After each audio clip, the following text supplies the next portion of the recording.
Hey friends, this is Sarah from Beyond the Beat, back with another segment from our Music Mess series. And today we are going to be talking about Britney versus Christina. And did they really have a feud?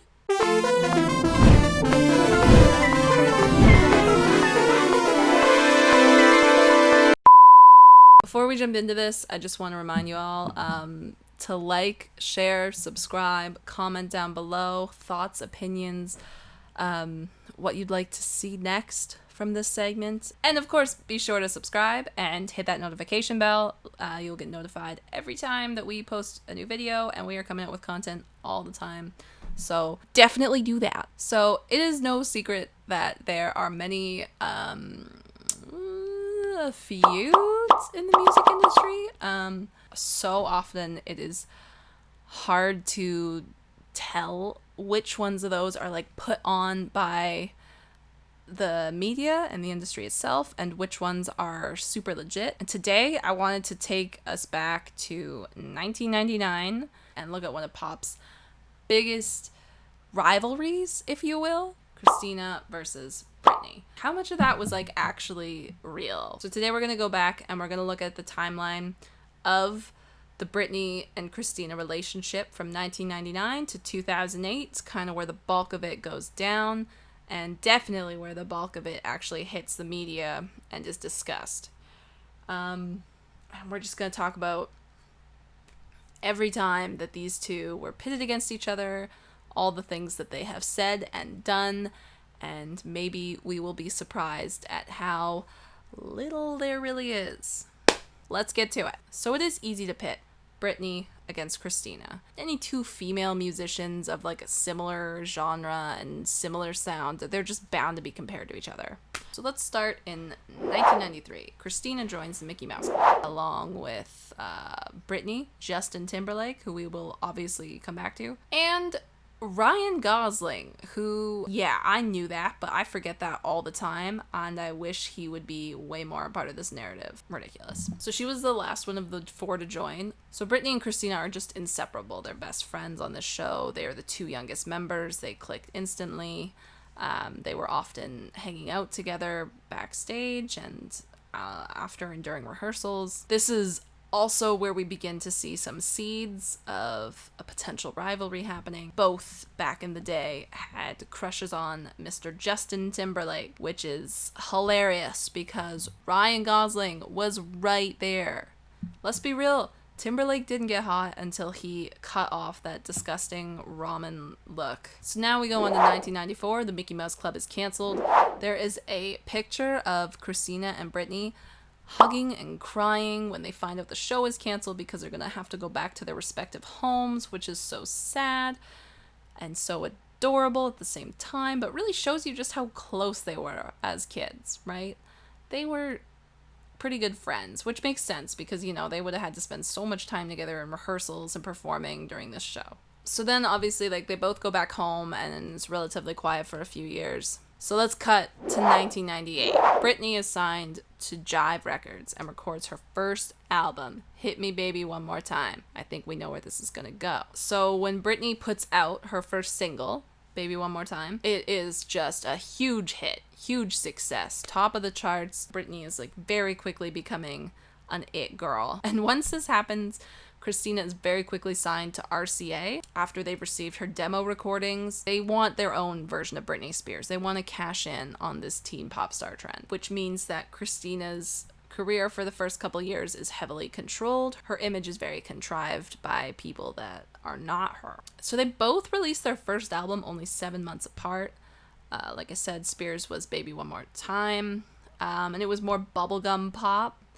Aguilera did the self-titled album, which, I mean, it was like a little R&B to showcase her voice, but at the same time, closer to the bubblegum pop that Britney was putting out. Both were pretty, like, sexed up, innuendo-laced music aimed at teens, but even still, like, Britney was certainly, even at the time, coming off as a bit more, like, Midwestern, church-going gal, real good, real role model-esque. And Christina was certainly being like aimed at the same audience. But even I think in those early days, you could still tell, like, she wasn't gonna ever quite fit the exact same role that Britney was. So then we see Britney going on tour as the opening act for NSYNC, hooking her back up with Justin Timberlake, and then rumors start swirling about them dating, and it's like a whole thing, and they're just this new teen pop star couple. So then when we get to 2000, we start to now really see Britney and Christina being pitted against each other. So both artists get nominated at the Grammys for Best New Artist. Christina wins, but also Britney wins in terms of fame and music sales. From this point going forward, it is just, the comparisons are endless. Specifically for Christina, because despite the Grammy, she was not as successful as Britney. She just wasn't selling the same. She had like hits, like Genie in a Bottle was like a huge hit for her, but at the same time, Britney was having more hits that last on the charts for longer. They were both these blonde teen pop stars with the same crop tops, navel showing, low-rise pants, haircuts. It was just a very similar look. Very Abercrombie circa 2000. You really couldn't read an article about Christina without hearing about Britney. So one of the ways they start differentiating them in the media is Britney's getting labeled as this good girl and Christina's being labeled as not. Christina talked about it in an issue of Cosmo in 2018. It's hard to hear yourself being called names. I remember being hurt by these commercials on MTV pitting Britney as the good girl and me as the bad girl.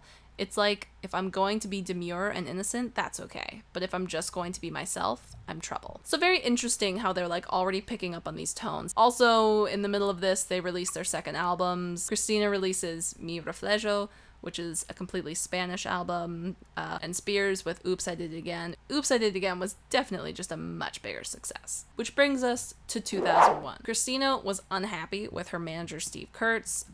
She felt like she had no control over her image, which was pretty true, or her songs, which was pretty true. So she split from Kurtz. There was like a whole legal battle. She sued him. It was a whole thing, but RCA in the end gets her a new manager with Irving Azoff, which is a huge game changer because if you look, her first move after getting this new manager is Lady Marmalade later that year, which was absolutely huge, iconic to this day. Immediately you see like a huge shift in the kind of music she's doing and the kind of persona she's taking on. I mean, she's literally a hooker in the song. So while all this like crazy stuff is going on with Christina, Britney's just having a great year, flourishing as a Pepsi partner, dropping her third album to a whole bunch of success. And then there was that whole Slave for You snake dance at the MTV Music Awards. Amidst this, she's still speaking like the corn-fed Midwestern girl who's saving herself for marriage despite her boyfriend being Timberlake. I mean, like... I'd like to think that at first he'll date a popular female singer. Publicly, they'll claim to be virgins, but privately, he hid it. So now it's 2002, and Crossroads is released. Say what you will about that movie. Critics will say it was horrible. I will say it was fantastic. Christina drops Dirty in September, and it is a huge controversy. It really solidifies her as the bad girl to Britney's good girl of pop music princesses. She really took the Slave for You vibe and just went so much harder. She then drops Stripped in October. It has a bunch of big singles on it, like Beautiful and Stronger. And while this is all going on for Christina, Britney's over here breaking up with Justin Timberlake over rumors that she cheated on him, which will then lead to him dropping Justified. Absolutely fantastic. So up until this point, Britney is definitely the more successful of the two. She's having hit after hit. She's had 3 consecutive #1 albums. She's selling more. She's really building the lane for teen pop stardom and creating like a genre that will then be replicated by the likes of Jessica Simpson, Mandy Moore, a bunch of other very small, very white, very blonde girls. And Christina is right behind her, getting compared to her in interview after interview after interview, and she can't go without hearing about how she is just like Britney Spears. Which brings us to 2003. So fresh off of his breakup with Britney, Timberlake decides to go on tour with Christina as like dual headline acts, fueling rumors about them as a couple, but they are denying all of it. In a promo interview with Rolling Stone, They ask Christina, who do you think Justin's ideal mate is? Christina says Britney. He and Britney made a great couple. I've known the both of them since that time, and they kind of had their little crushes even back then. Britney has known him for such a long time too, before he was Justin Timberlake the star, when he was just Justin, the kid on the Mickey Mouse Club. I don't know. I have a feeling that there's going to be some reconciliation. I know they talk and everything, and it's cool. I don't think it's over. It was said that Britney turned up at this Hollywood club called Joseph's one night, and she heard that Justin was going to be there. She was looking to, like, make up with him and went to the VIP area, but then found Justin and Christina, like, kissing or hugging or just, like, being too intimate. And then she refused to listen to their explanation, which was that it was just an innocent kiss between two old friends. Feud continued apparently when Christina was recording her next album and discovered that one of the songs on it had actually been written by Britney using the pseudonym Aurora Lynn. She deleted the track. All of this is conjecture. The only source I could find for it was the Daily Mail, so who can say, but I'm going to throw it out there that potentially this was all going behind the scenes in 2003, which really fanned the flames for all the nonsense that goes down this year. So Christina and Justin go on tour for the summer, and then we have the 2003 MTV Video Music Awards. And we have the Madonna kiss. Spears made a huge splash. Christina also kisses Madonna right after Britney, but she looks like sloppy seconds if it's remembered at all, because the cameras chose right after the kiss to cut to Justin Timberlake making that face. And this kiss with Britney and Madonna just ends up being, like, so infamous. It was such big news, which fuels Christina's rage at being overshadowed by Britney, which I think, mixed with the potential rumors of her hooking up with Justin, ends up causing them to have a whole back and forth now in the news for the next, like, 2 months. Then we get to this Blender interview with Christina. She tells Blender, every time I tried to start a conversation with her, Britney, well, let's just say she seemed nervous the whole time. She seems to me like a lost little girl, someone who desperately needs guidance. Ouch! Jesus! Also around this time, Britney drops In the Zone, and the world is introduced to one of the absolute best pop songs with Toxic. Way to go, Britney. Another feather in your cap. Love it for you, girl. So this was at the end of 2003. Now, 2004. Spears starts the year with marrying Jason Alexander and gets the marriage annulled in 55 hours. Also in January, Spears then goes on to give an interview in the same publication, Blender, where she says, "A lost girl? ? I think it's probably the other way around. I can't believe she said that about me." When someone has been rude to you so many times, it's like, you know what, Christina? I'm not really about that fake anymore. She also related a story about seeing Aguilera for the first time in 2 years, saying, "She comes up to me in the club in front of all these people and tries to put her tongue down my throat. I say, 'It's good to see you.' And she goes, 'Well, you're not being real with me.' I was like, 'Well, Christina, what's your definition of real? Going up to girls and kissing them after you haven't seen them for 2 years?' So you can see they're starting to get pretty heated with each other and pretty just over the whole shebang. Later this year, Me Against the Music comes out. That's the Britney Madonna song.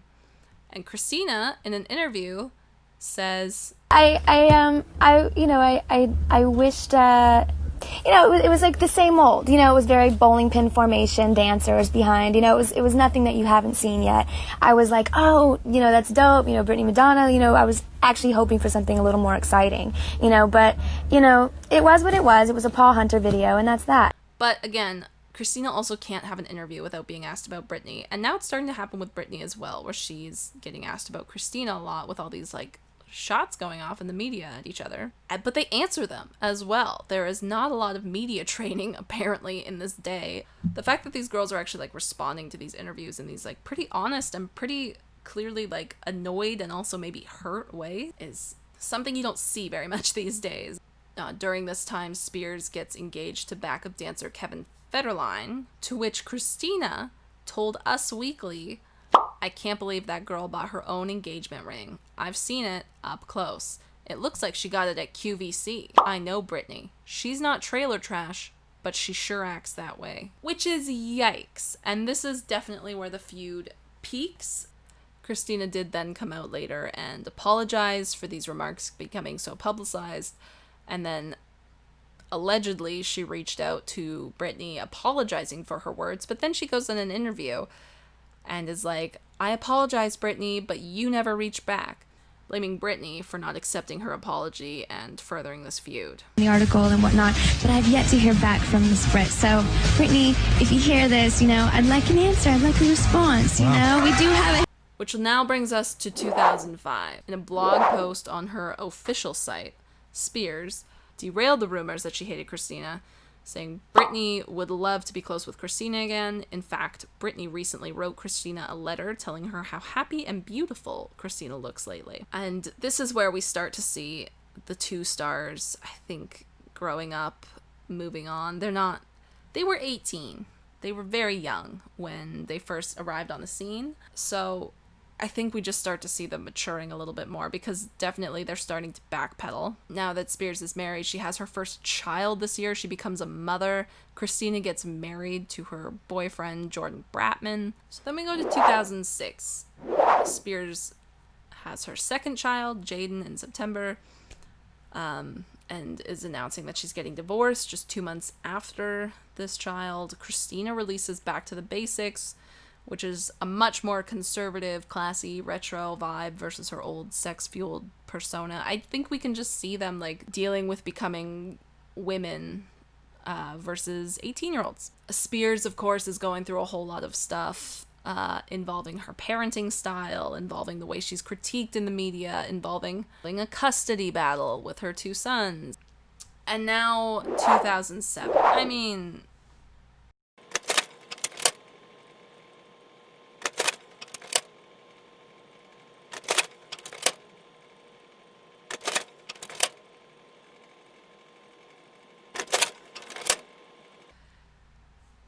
it was a dark time. But also Blackout came out, and it was so good. At the absolute lowest point in her career, this woman puts out Blackout. Piece of Me, as a direct response to the way she's being criticized in the media, is just so well done. Such a fantastic retaliation. Which brings us to 2008. Christina has her first child, Max, in January. She's now a married woman with a child, and Britney has spent the last 3 years just suffering at the hands of the tabloids and the media and her public image, and is having a really hard time with it. She now comes out, especially compared to the really horrible things she said in the past, she comes out in a much more mature way and says, "When we both started releasing records, it was a funny time for me. It must have seemed as if we were competing with each other, but in reality, Britney is someone that I used to hold hands with. We were silly little girls together on the Mickey Mouse Club. What a journey it has been for the both of us." Which is a very mature way of saying, it's done, it's over, leave it be. I like to think that she was also saying it in terms of Britney has enough issues without thinking that we still hate each other. We don't. And to be fair, they've gone very separately in their lives. They both got married to people that were not Justin Timberlake. To be fair, they really are at this point much more separate than they have been ever before. So I think when we look back on it, there was 1 year where there was actual stuff going down with them. This whole thing started just because the media was comparing them constantly. I think it made Christina just super angry, and maybe not necessarily with Britney, but I think she definitely lashed out at Britney. And maybe there was some behind the scenes stuff going on with her and Justin. And, not every pair of girls has to be best friends, and not every pair of girls can be best friends. I don't think we can fault them for not getting along 100% of the time.